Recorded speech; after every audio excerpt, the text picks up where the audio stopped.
नमस्ते, जय हिंद। ये है द आवारा मुसाफिर show clips.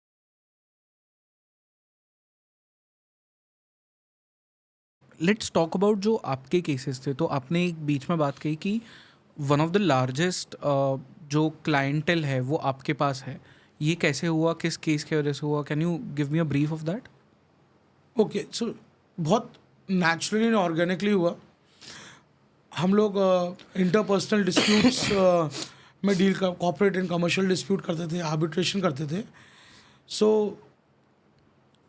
And when we started our practice and law firm, so one day one of a client वो आए हमारे पास। उन्होंने कहा कि भाई हमने घर खरीदा है और बिल्डर पैसे नहीं दे रहा है। जेपी उनका बिल्डर था और बना भी नहीं रहा है।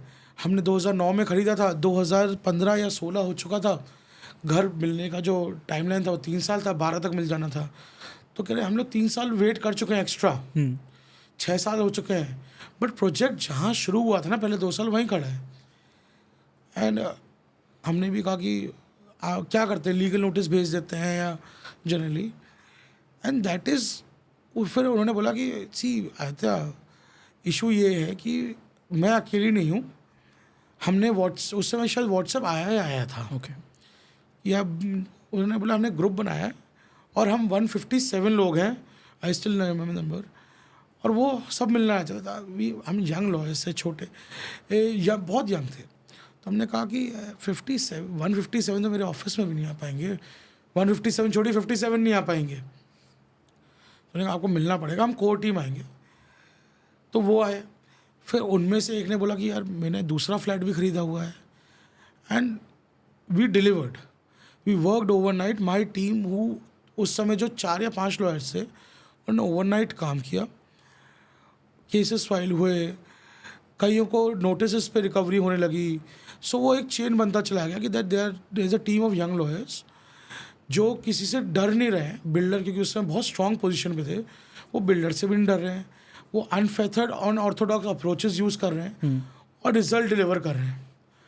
तो इस ग्रुप से, जो ये शुरुआत का ग्रुप था, उस ग्रुप से कुछ लोग ऐसे निकले कि और प्रोजेक्ट्स में घर थे तो उन्होंने औरों को बताया। वो चेन अनएंडिंग चेन बन गई।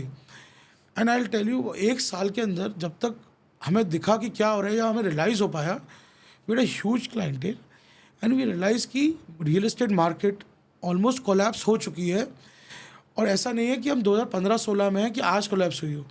वो 2-3 साल पहले कोलैप्स हो गई है। बट अथॉरिटीज सो रही हैं, गवर्नमेंट भी सो रही है और होम बायर जिन्होंने घर खरीदे वो खुद सो रहे हैं। घर बन नहीं रहे हैं। वो सारे वैसे के वैसे ही रखे हैं 2009-10 से।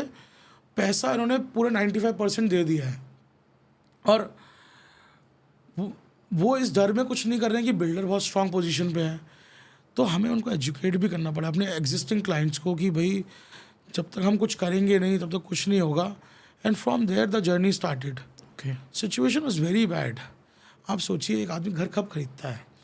मैंने आपको अभी लॉयर्स का तो बता दिया कि वो 1 करोड़ 2 करोड़, बट ये कितना है, 0.02% पर हम होंगे ऐसे लोग जो इस लेवल पे कमा रहे हैं। But rest of the country, और घर उस समय एक एम था कि मेरा एक घर हो जाए। और दिल्ली एनसीआर उस समय आ ही रहा था। तो जो लोगों ने 2009 तो 6-7 से शुरू किया था, 11 बार तक कोलैप्स हो गई इंडस्ट्री। तो इतना लोगों ने घर खरीदा हुआ था और जब सबने अपनी रिटायरमेंट इनकम लगा रखी थी।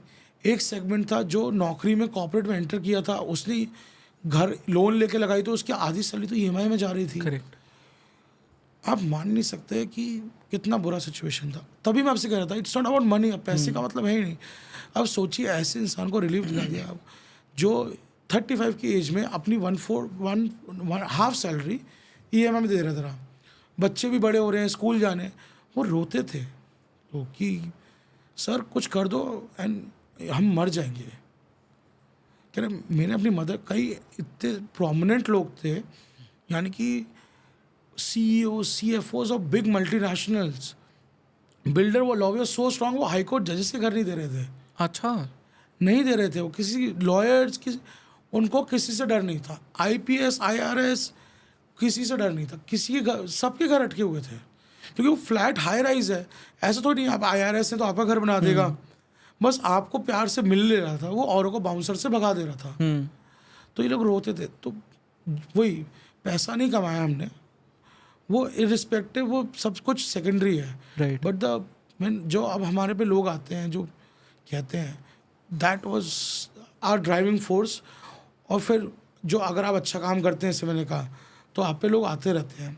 फिर 1 से 2 हुआ, फिर देन हमने रियलाइज़ किया कि across India industry has crashed. We today we deal with projects जो मनाली या सोलन में बने हैं टिल थिसू डाउन साउथ, है ना। तो पूरे सेगमेंट में इंडस्ट्री क्रैश हो चुकी थी, अब दोबारा रिवाइव हो रही है। दोबारा वही यूफोरिया है कि मुझे सबको सब घर खरीदने हैं, क्योंकि वो कह रहे हैं अब रिटर्न्स आएंगे, ये आएंगे। पोस्ट कोविड एक ड्राइव। तो मुझे लगता है वो दोबारा सिचुएशन आएगी जो 11 से लेकर कोविड तक चली थी। राइट। बट जब रियल एस्टेट के जो केसेस होते हैं, what are the most common problems जो लोग आपके पास में लेके आते हैं? कि 3-4 मुझे ऐसे कॉमन प्रॉब्लम्स बताइए जिसके लिए लोग सबसे ज़्यादा फंस रहे हैं। हर टाइमलाइन के लिए ना ये चेंज होती रहती है। तो इनिशियल टाइमलाइन पे जो लोग फंस रहे थे वो ये था कि हमने घर के 95% पैसे दे दिए पहला, और वो घर बन ही नहीं रहा है। और अब बिल्डर तो पहले तो घर नहीं बन रहा था, तो घर वो हमारे पैसे लौटा दे या बता दे कि कब देगा, तो जो देरी हुई है उसका कॉम्पनसेशन दे दे, क्योंकि मैं लोन तो दे ही रहा हूँ। तो ये बहुत प्राइमरी प्रॉब्लम थी, क्योंकि कई प्रोजेक्ट्स ऐसे थे जो अबैंडन हो गए थे, मतलब बिल्डर भाग ही गया था। करेक्ट। हाँ। उसमें आपको सुप्रीम कोर्ट से इंटरवेंशन लाना ही पड़ा, जैसे यूनिटेक में, आम्रपाली में सुप्रीम कोर्ट ने इंटरवीन किया, तब जाके वो प्रोजेक्ट्स आज NBCC या अदर बॉडीज़ द्वारा बन रहे हैं, वरना कोई चांस ही नहीं था। तो ये सिचुएशन थी। फिर एक सिचुएशन आई जहाँ इंसॉल्वेंसी लॉ आया 2016-17 में, कि लोग बिल्डर्स इंसॉल्वेंट हो जा रहे थे। तो इंसॉल्वेंट से आप उनके ऊपर कोई सिविल केस नहीं कर सकते हो। जो एक्स मैनेजमेंट डायरेक्टर था वो, उसकी कोई रिस्पॉन्सिबिलिटी रही नहीं, वो हाथ उठाते थे कि भाई मैं तो इंसॉल्वेंट हूँ, बैंकरप्ट हूँ, जो करना है वो कर लो, बैंकरप्सी जो कोड है वो लगा हुआ है, तो अब घर कैसे मिले। तो ये नेक्स्ट स्टेज आई। अब स्टेज क्या, फिर क्या आई कि आपको घर चलो कैसे बन रहे थे, बट क्वालिटी इश्यूज इतने थे कि आपने तो बताया था कि मेरे में स्विमिंग पूल होगा, टेनिस कोर्ट। क्योंकि आप अगर देखेंगे Delhi, NCR, Bombay, metro cities में जहाँ पर कॉर्पोरेट कल्चर इवॉल्व हुआ, एक ड्रीम बेचा गया था कि आपका जो घर होगा ना वो अल्ट्रा लग्जूरियस होगा, और वो सब ने वो लग्जरी ही ली, है ना। सब ने वो कि गार्डन भी होगा, वॉकिंग पाथ भी होगा, जिम, स्विमिंग पूल सब होगा। जब वो घर ही नहीं बना पा रहे थे तो वो एम्यूनिटीज़ तो सेकेंडरी और थर्ड कहाँ, तो वो वहाँ पर प्रॉब्लम आई कि जो क्वालिटी कंस्ट्रक्शन है या वो एम्यूनिटीज़ हैं वो कैसे मिलेंगी। उसके बाद अब नई प्रॉब्लम आ रही है कि भाई उन्होंने तो घर बना दिए, जो कनेक्टिंग रोड्स हैं वो नहीं बनी, क्योंकि नई नई जगह बन रहे थे, कोई रिहायशी इलाका नहीं था। सो हर सेगमेंट में अलग अलग, हर टेन्योर में अलग अलग प्रॉब्लम आई हैं। बट मेजर प्रॉब्लम जो आई थी ना, वो क्यों आई थी वो भी हमें समझना पड़ेगा। Because builder became very greedy, they stopped communicating. उन्होंने अपनी पावर इस्तेमाल करके लोगों को डराना, धमकाना, और एक कैटास्ट्रॉफिक फेलियर था पूरे सिस्टम का। पुलिस ने कोई हेल्प नहीं करी, नथिंग। पुलिस को पता था कि भाई बिल्डर ने पैसे लिए हैं, नहीं कुछ कर रहा, प्रॉपर क्राइम है ना। आप पुलिस कह रही सिविल केस है, आप जाके सिविल कोर्ट में लड़िए। इंडियन मेंटालिटी है कि मुझे कोर्ट और अस्पताल नहीं जाना है, और कोई आम आदमी जाना भी नहीं चाहता। क्यों जाएगा? क्या गलती की उसने? घर खरीदा, अपना एक सपना देखा, तो वो जब टूटता है ना तो इंसान को बहुत दुख हो रहा था। तो बिल्डर्स ने कम्युनिकेशन करना बंद कर दिया, बाउंसर्स उसने ले आए, पुलिस सुन नहीं रहा है। उस हताशा में ये लोग कोर्ट्स पहुँचे। तब कोर्ट्स ने जो काम किया इस सिचुएशन में वो बहुत प्रेज वर्ती है।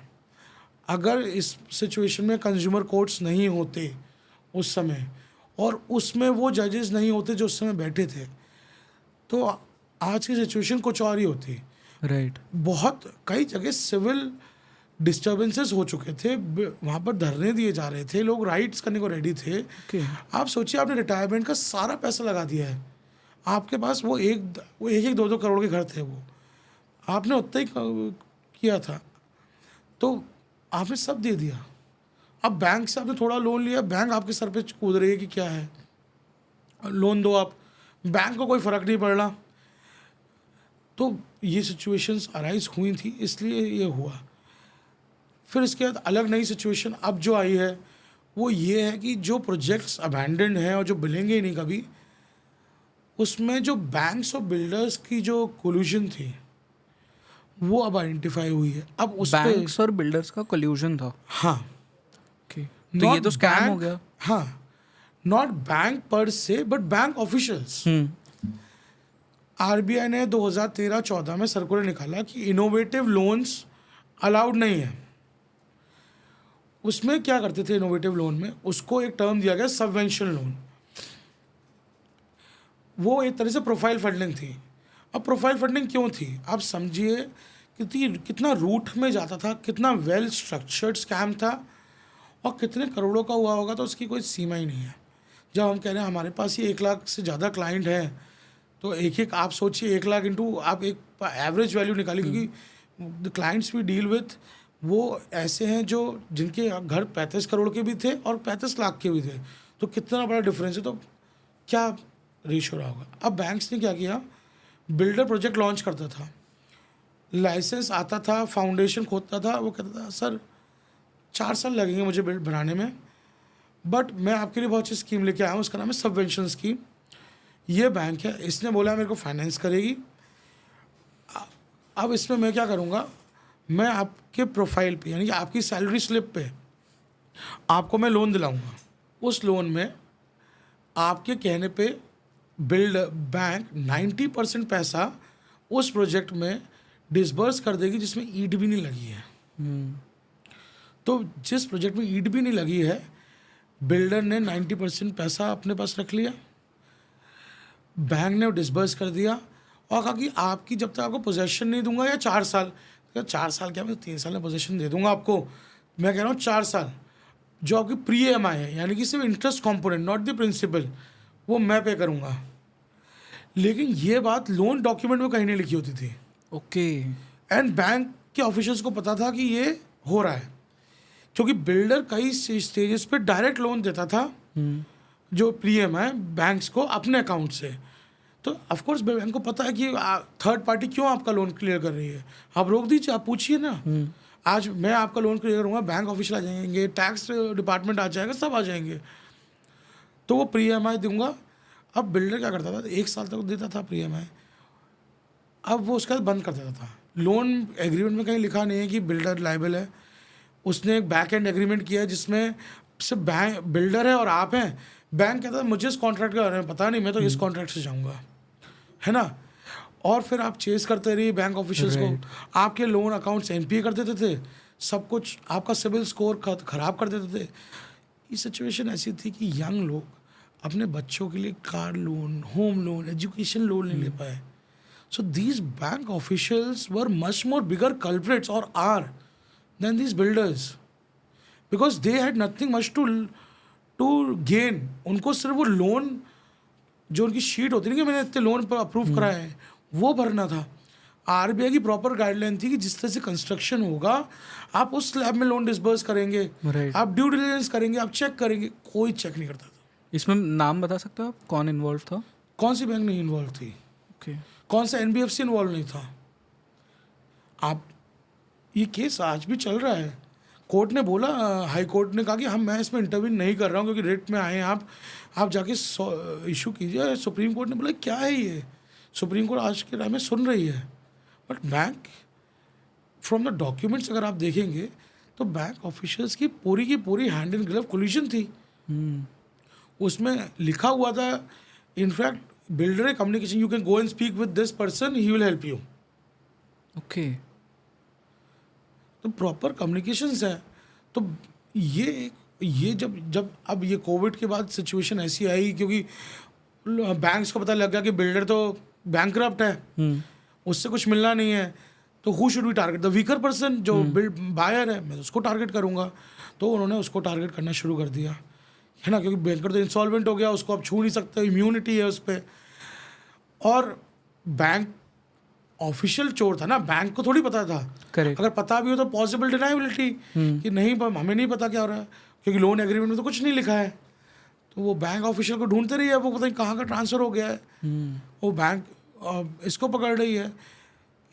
लोगों और bank officials so, I must say this, कई बार इंसानियत सबसे बड़ी चीज़ है, वो मुझे लगता है खो दी इन लोगों ने। उन्होंने क्या किया, आपने लोन दिया नोएडा में, नोएडा प्रोजेक्ट का, पर्सन रहता है दिल्ली में, केस करते थे वो जयपुर या Kolkata, okay. Just to harass them, सिर्फ हरासमेंट के लिए। सो दैट हर हियरिंग में उन्हें वहाँ से वहाँ तक जाना पड़े। आपको वहाँ लॉयर लेना पड़ेगा, आप फिर लोन पे करोगे, कहीं से भी लेके आओगे पैसे। कई लोगों ने कर दिया, मरेंगे नहीं, क्या करेंगे, आपने हमारा सिविल ख़राब कर दिया है, कुछ नहीं कर सकते।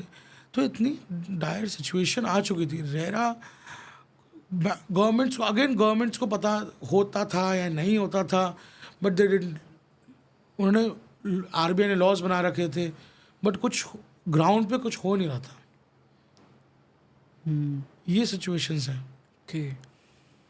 So because I have heard a lot of stories जहाँ पे एक बिल्डर का, जो आपने कहा कि बैंक ऑफिशियल्स के साथ में जिस तरह से कल्यूजन था, उसी तरह से हो, मतलब अब तो ओपन सोर्स नॉलेज है कि अंडरवर्ल्ड के साथ में भी कल्यूजन होता था। हैव दे एवर ट्राइड कि मतलब बिकॉज आप केस उनके अगेंस्ट लड़ रहे हैं, तो कोई डर्टी ट्रिक आपके अगेंस्ट यूज़ करने की कोशिश की हो? हमारे अगेंस्ट तो हर हफ्ते ही होता हुआ है। ओके। सो यू हैव मतलब थ्रेट्स वगैरह मिले? क्यों नहीं मिलेंगे? देखिए, जब हम बहुत यंग थे तो उनको लगता था कि क्या ही कर लेंगे, बच्चे हैं, यंग लॉयर्स हैं, वील हम उनको सीनियर लॉयर से डरा देंगे या उससे ये हमसे डर जाएंगे।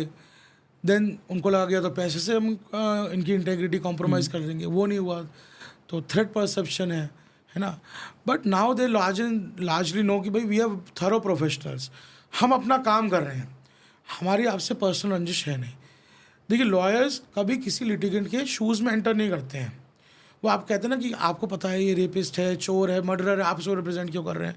भाई वी आर प्रोफेशनल्स, है ना। सो बिल्डर्स के अपने लॉयर्स हैं, तो हम, हमारे ऊपर क्या है, हम अपना काम इंटेग्रिटी से करें, लॉ के कंपाउंड्स में रह करें, तब तक हम सही हैं। तो now these builders, biggest of them know कि भाई ये लॉयर्स, ये आप इनको अननेसेसरी डिस्टर्ब करेंगे, ये आपको डैमेज ज़्यादा ही होगा, क्योंकि इनकी इंटेग्रिटी अनक्वेश्चनेबल है, ये हिलेंगे है नहीं आपके थ्रेट परसेप्शन से।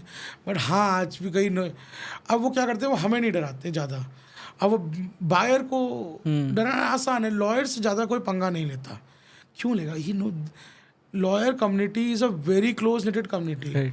अगर मैं लॉयर हूँ और मेरे दोस्त अपोजिट पार्टी को रिप्रेजेंट करता है, अगर मेरे को कोई थ्रेट करता है तो वो उसका ब्रीफ छोड़ देगा, बल्कि वो उसको रेप्रीमांड करेगा, है ना, क्योंकि लॉयर्स एक दूसरे का बैक हमेशा साथ देते हैं।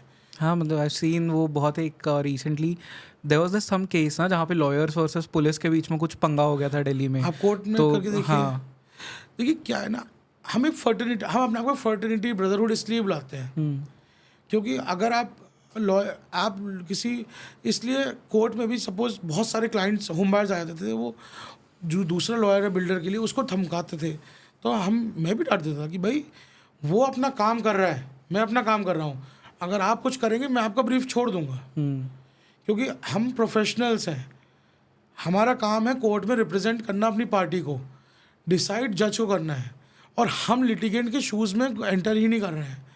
वो जेड और अस्थाना ने कहा था ना, वो लोग हंस रहे थे उस समय, बट इट्स राइट थिंग। अगर मैं, वो कहता ना, मेरा हाथ, अगर मैं डॉक्टर का करूँगा मेरा हाथ हिलेगा, तो सही बात है। So we are very famous saying, don't self litigate, don't self medicate. अपना लिटिगेशन भी खुद मत करो, अपनी को मेडिकेशन भी खुद मत दो, है ना। तो डॉक्टर्स भी आप जाएंगे, खुद को दवाई नहीं देते रहते, को जाते हैं भाई मेरा ये है दो, है ना। So very clear. थ्रेट आप जो कह रहे हैं, वो अब वो बायर्स को कहते हैं कि अब उसमें क्या है, मूवीज़ का एक परसेप्शन है, OTT आ गया है, सबको लगता है, अब मैंने आपको बताया कितनी पेंडेंसी है, डेट्स तो Right. मिलती हैं, बट कोर्ट्स आज या ना तो कल दिल्ली और मेट्रो सिटीज़ में हायर कोर्ट्स आपको जस्टिस देंगे। हम्म, कई बार टाइम लगता है, तो कहते हैं जज खरीद लिया, देखा जज आज छुट्टी पे आया, हमने बोल दिया था। राइट, वो बोलने का तरीका है। आप जज से बात करने जाएंगे, आपको धक्का मार के बाहर निकाल देगा वो, है ना। इस तरह से आपके खिलाफ कंटेम्प्ट हो जाएगी। आप ये सब कहने का तरीका होता है। अब वो सिचुएशन में प्ले करते हैं, है ना। It's very easy to play on that situation ना। आपकी देखा, मैंने कहा था आपसे, करेक्ट, तो वो अब इन बेचारों को डराते हैं। बट हाँ, when it started there were threats, there were good amount of threat perception. अब वो डायरेक्ट नहीं आते हैं। Okay. But tell me about this other thing. मैं कुछ दिन पहले इसी पॉडकास्ट पे I was speaking with mister Vishal Bhargav, who is one of the top real estate journalist in the country right now. हाँ, तो उनके साथ वो एपिसोड मुझे पता नहीं कि अब लोगों के लिए कब रिलीज होगा, but I just give a just. उसमें हम बात कर रहे थे अबाउट वक्फ बोर्ड एंड किस तरह से बहुत सारे रियल एस्टेट प्रॉपर्टीज़ है जिनके रेट्स गिर जाते हैं जब वक्फ उस लैंड को क्लेम कर लेता है। नाउ इसमें I want to ask you as a lawyer, क्योंकि वक्फ को आप चैलेंज नहीं कर सकते टेक्निकली कोर्ट में, तो जब वक्फ किसी लैंड को इस तरह से बोल दे कि जैसे ये हमारा लैंड है, हमारे अंडर आता है, उससे डील कैसे करेगा फिर एक बायर? यार अब शायद लॉज उस पर बहुत क्लियर आ चुके हैं और डील कर रहा है। I am not very very sure, मुझे इस पर नहीं पता है। बट मैंने कहा ना, हर एक्सपर्टीज़ हर एक लॉयर के बारे में नहीं होती है। बट जो वक्फ पे डील करते हैं या इससे करते हैं, मेरा ये मानना है आप जाके लॉयर से एक बार बात करिए। हर तरह से आप आ सकते हैं, क्योंकि कई बार है ना वो डॉक्यूमेंट्स ही फॉर्ज्ड होते हैं कई सिचुएशन में। अब अगर आप वर्क की बात करेंगे तो जैसे लॉट ऑफ आवर फ्रेंड्स जो इससे डील करते हैं, by that perception 90% of Delhi and half of India is under Waqf board land. ऐसा थोड़ी होता है। तो वो प्रॉपर डॉक्यूमेंटेशन इन सब चीज़ों से चलता है। So that is how it works. But my suggestion to anybody to जिसके साथ ऐसा होता है कि वो and speak to expert lawyer. अब ये नहीं कि मेरा घर में मेरा मुन्नू, मेरा चुन्नू, मेरे मामा का बेटा वो है, क्योंकि हमारे पास ये फ़ोन आते हैं ना कई बार। मेरे पास कल ही आया था एक रिलेटिव का कि वो एम्प्लॉयमेंट लॉ है। मैं कहा that is not my expertise, मेरी फर्म में एक है, उनसे आप बात कर लीजिए, वो आपको हेल्प कर देंगे। Right. Tell me this other thing, जैसे एक होम बायर है, उसके लिए by the constitution, by the law, क्या ऐसी चीज़ें जो उसे सेफगार्ड करती है बट लोगों को अब भी उसके बारे में पता नहीं है? Yes, this is the topic I wanted to come back. मैं इस क्वेश्चन में थोड़ा बाद में आता हूँ। Sure. मैं आपको समझाता हूँ कि सिचुएशन क्या है। इंडिया में लोगों को अपने राइट्स ही नहीं पता है। करेक्ट, हाँ, होम बायर छोड़िए, आप किसी को नहीं पता है, करेक्ट, और कोई जानना भी नहीं चाहता। पुलिस वाला आपको धमका रहा है, आप डर रहे हैं। क्यों डर रहे हैं आप? कुछ गलत किया आपने? आपने घर खरीदा है, आपको नहीं मिल रहा है, तो आप फाइट कीजिए ना। आप सिंपल, आपकी ऐसा तो नहीं है कि आपको इसमें अंधा कानून है और कुछ हो नहीं रहा है। गवर्नमेंट ने आपका interest protect, respect of the political party, no government छोड़िए, कॉन्स्टिट्यूशन ने तो लॉ बनाया होगा। सरकार कोर्ट जाएंगे, कोर्ट ने तो देखेगी कि आपसे तो गलत हो रहा है, कुछ तो कहेगी। तो पहली बात तो लोगों को अपने राइट्स एग्जैक्टली नहीं पता है। दूसरा, उनका परसेप्शन है कि मैं कोर्ट जाऊंगा तो कुछ होगा नहीं, है ना। उस परसेप्शन पे बिल्डर्स या कोई भी डोमिनेंट पार्टी आपके राइट्स को इन्फ्लुएंस करती है। तीसरा, आप चाहते हैं कि सिचुएशन बहुत फास्ट रिजॉल्व हो जाए बिना आपके कुछ किए, वो होता ही नहीं है। जब तक आप दवाई नहीं लेंगे, कई बार होता है ना बुखार आपको एक गोली से भी सही होता है, कई बार आपको एडमिट होना पड़ता है। तो जब तक आप वो ब्लड टेस्ट नहीं करेंगे ना, आपको क्या पता लगेगा क्या आप कमी है। So it's simply like that, आपको वो you have to walk that path. तो वहाँ पर सबसे ज़्यादा प्रॉब्लम है। सो मेरा तो एडवाइस हर होम बायर को है कि अगर आपके राइट इन्फ्रिंज हुए हैं और आपको लग रहा है आपके साथ गलत हुआ है, आप सही हो या गलत हो, आप खुद जजमेंट बनिए। आप एक वकील से जाके पूछ लीजिए, आपको क्या करेगा, वो कंसल्टेशन चार्ज ले लेगा। और आपको लगता है, हम तो कंसल्टेशन चार्ज किसी से नहीं करते हैं, आपको लगता है भाई मैं तो we actually I don't know, I have never done it because I never felt it right. क्योंकि मुझे लगा कि मुसीबत में आ रहा है, कितना टाइम लेगा, 10 मिनट 15 मिनट चल आप पूछ के चला जाएगा, है ना। सो इट इज़, ये प्रोफेशन देने वाला ज़्यादा है, लेने वाला कम है, तो इसलिए हम करते ही नहीं हैं। और ऐसे मैं नहीं, बहुत सारे लॉयर्स जो नहीं करते होंगे, और जो करते होंगे थोड़ा, आप जाके पूछ तो लीजिए कि सही है गलत है क्या, तो वो आपको रेमेडी बता देगा। और एक नहीं, मल्टीपल रेमेडी हैं, है ना। आप कंज्यूमर कोर्ट्स आपके पास 1986 से बने हुए हैं, जो स्पेशल एक्ट्स हैं। अब रेरा है, इंसॉल्वेंसी कोड्स हैं, पुलिस कंप्लेंट एफआईआर कर सकते हैं, आप आर्बिट्रेशन कर सकते हैं अगर आपको लगता है उसमें आपको ज़्यादा पैसा कंपनसेशन मिलेगा, है ना। तो बहुत रेमेडीज़ हैं, orthodox remedies, new remedies, special remedies, that plethora of them. You just have to know कि आपको जो गलत लग रहा है वो किस जगह जाके सही बैठती है। That is what you have to do. So technically there are laws जो आपको प्रोटेक्ट तो करते हैं, आपके राइट्स तो है। स्पेशल एक्ट है, रेरा है, और उसके दो पार्ट्स हैं। एक सब्सटेंशियल लॉ है जिसमें आपकी और ड्यूटीज़, ऑब्लिगेशंस, आपके राइट्स लिखे हैं। छोटा सा एक्ट है, पढ़ लीजिए, है ना। उसमें सब लिखा हुआ है कि घर देरी से मिलेगा तो कितना पैसा मिलना चाहिए, रिफंड मांगने का राइट, आपको टाइम पे पैसा देना है, आपने एग्रीमेंट साइन किया तो कितना पैसा ले सकता है, सब लिखा हुआ है उसमें। ओके। आप पढ़िए उसको, हर स्टेट ने उसमें रूल्स बनाए हैं, तो आप वो देख सकते। बहुत सिंपल इंग्लिश और सिंपल हिंदी में लिखा हुआ है। तो रेरा एक है। कंज्यूमर प्रोटेक्शन एक्ट है। कंज्यूमर प्रोटेक्शन एक्ट इतना वास्ट है कि उसमें आप किसी भी सिचुएशन के लिए जा सकते हैं अगर आप कंज्यूमर हैं, चाहे गुड्स के हों चाहे सर्विसेज के हों, ठीक है। उसके बाद इंसॉल्वेंसी लॉ है। अगर आपको लग रहा है आपका बिल्डर ऐसा है कि वो कभी बना ही नहीं पाएगा, वो एक्चुअली दिवालिया हो गया है, तो आप इंसॉल्वेंसी करिए, नया बिल्डर लाइए, या नया खुद ही एसोसिएशन बना के नया प्रपोजल दीजिए, प्रोजेक्ट कंप्लीट कराइए, इस तरह से है कराइए। अगर आपको लग रहा है आपका बिल्डर चीट कर रहा है तो आप पुलिस कंप्लेंट करिए। अगर आपको लग रहा है कि मैं इसके खिलाफ कोई कोर्ट में मुकदमा दायर करना चाहता हूँ, लेट से पुराने हर में अब तो आर्बिट्रेशन एक्ट होता है, क्लॉज होता है, तो आर्बिट्रेशन में जो चला जाता है, तो वो ओल्ड ऑर्थोडॉक्स रिजीम है, वो भी आपके पास अवेलेबल है, हर चीज़ है। EO economic offences wing act कर रहे हैं, ईडी एक्ट कर रही है। प्रॉब्लम यह है कि हमारे देश में अनफॉर्चुनेटली अभी भी वो कॉलोनियल हैंगओवर और फियर है कि बड़े आदमी को मैं छूऊंगा तो वो मेरे को हार्म करेगा, और वो डर जनरेशन टू जनरेशन नीचे पर्कुलेट हो रहा है।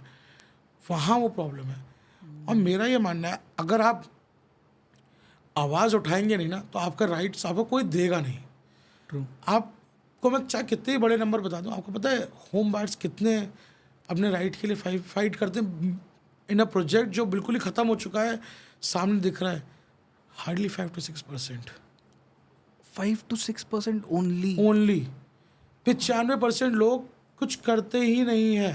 बिकॉज वो डर है कि मैं बड़े आदमी से लड़ डर नहीं है, सकता। डर है, अवेयरनेस नहीं है, पता नहीं रहता। पहली बड़ी इंसॉल्वेंसी कृषि प्रोजेक्ट की होम बायर में जेपी इंफ्राटेक की हुई थी। उसके बायर्स ऑन रिकॉर्ड 32,456 थे। क्लेम फॉर्म फाइल होने थे, उसके लिए 28 दिन का टाइम था। 14 दिन पहले थे, 14 दिन बाद में थे। आपको पता है कितने लोगों ने फाइल किया? इतनी डायर सिचुएशन में भी जो फॉर्म फाइल हुए 3,200। Out of 32,000। 10% ने क्लेम फाइल किया कि हाँ मेरा घर है इसमें, ये सिर्फ ये बताना था मेरा घर है। ओके। इन अ सिचुएशन जिसमें इतना डर था, जैसे कोविड का डर था। सोचिए कोविड का फियर का रेशियो प्रोपोर्शन करते ना, उसको होम बायर वाले उसमें रख दीजिए। इतना फियर था उस प्रोजेक्ट में। तब जाके आज लोग आते हैं 2025 में, देन वी आस्क कि आप सो रहे थे क्या? अरे सर हमने सोचा। कई बार तो हमने बिल्डर से बात कर रहे हैं, वो कह रहा है कर देगा, ये हो रहा है। देखिए अगर आपको लग रहा है कि आपके बिल्डर ने एक दिन लेट किया है, आप तुरंत कुछ स्टेप्स लीजिए। एक दिन भी लेट किया है तो स्टेप्स लीजिए प्लीज़। कम से कम कम्युनिकेशन तो बनाइए। मैं ये नहीं कह रहा आप जाकर केस फाइल कर दीजिए। लोगों के पास कोई कम्युनिकेशन ही नहीं थे, आज भी नहीं होते। हम भी पूछते हमने कुछ लिखा, हमने कुछ नहीं लिखा, तो कोर्ट तो एविडेंस भी चलेगी ना। तो ये जो प्रॉब्लम है हमारे देश की, वो बहुत बड़ी प्रॉब्लम है। और ऐसा नहीं सिर्फ होम बायर्स में है, आप मैट्रिमोनियल में ले लीजिए, राइट। हाँ। आप क्रिमिनल में ले लीजिए, आप किसी भी हमारे में लिखते ही नहीं है। आप व्हाट्सएप, सिंपल व्हाट्सएप पे लिख लीजिए ना भाई। Until unless you use law में, अगर आप अपना थोड़ा सा भी कॉमन सेंस यूज़ करेंगे तो आपको कोई के राइट्स कोई इन्फ्रिंज नहीं करेगा। और होम बायर्स में तो फर्स्ट मूवर एडवांटेज था, जो लोगों ने पहले मूव किया कोर्ट सबके पैसे मिल गए। आपको पता है हमने 6 महीने में एक बार भी actually set down with an accountant to see how much money we got recovered. हमने 6 महीने में सिर्फ डेली ऑफिस ने 1650 करोड़ रुपए रिकवर कराया। 1650 करोड़ 1650 करोड़ होम बायर्स का। एंड स्टिल लोग अब भी फिर भी कंप्लेंट फाइल नहीं करते हैं। फिर उसका अनफॉर्चुनेट वो होता है कि हम अरे हो ही जाएगा, फिर क्या करते हैं हम छोटी चीज़ों में पैसा बचाते हैं। देखिए मेरा मानना है, अगर आपको लग रहा है आप लिटिगेट करने वाले हैं, I know litigation is very expensive, और या आप मेडिकेशन हॉस्पिटल जाना है, तो आप don't save that money, okay, because जैसे आपकी लाइफ है, ये आपकी लाइफ सेविंग है। अगर आपको लग आप वैल्यू कीजिए, है ना, तो आप प्लीज़ गो मेक श्योर आप एक्सपर्ट पे जाए, राइट। मेक श्योर आप अच्छा लॉयर लें, क्योंकि टाइम भी इम्पॉर्टेंट है। अच्छे लॉयर आप मेरे पास आए, आप लेट्स नॉट से मी, if you say go to a good lawyer, he और she has number of cases, उसके लिए आपका केस डिले करना ना उसके लिए देते हैं, क्योंकि उसका बर्डन बढ़ा रहा है ना वो केस। अच्छा आप अच्छे लॉयर पे आएंगे, वो कहेगा भाई केस जल्दी जल्दी ख़त्म करो, मूव फास्ट, है ना। करेक्ट। सो मेरा ये मानना है, you go to somebody good, और आप देखेंगे आप जिस अच्छे लॉयर पे जाएंगे ना, वो तुरंत मूव करेंगे चीज़ों को, क्योंकि आपका वर्क पेंडेंसी उनके बाकी चीज़ों को अफेक्ट Correct. करता है।